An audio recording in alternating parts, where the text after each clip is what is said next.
Hey everyone! In this video, I will show you how to fix Windows security not opening.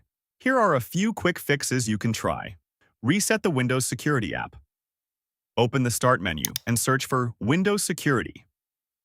Right-click on it, go to App Settings, scroll down, and click Reset. Confirm it, then try opening the app again. If the issue continues, a third-party antivirus might be interfering. Open Control Panel. Go to Uninstall a program and remove any antivirus like Avast, AVG, or Norton. Once done, restart your computer. Still facing the problem?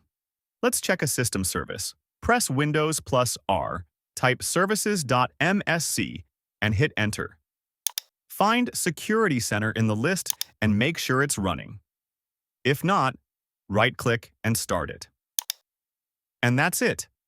These simple steps should fix the issue for most users. If this video helped you, don't forget to like, share, and subscribe. Thanks for watching.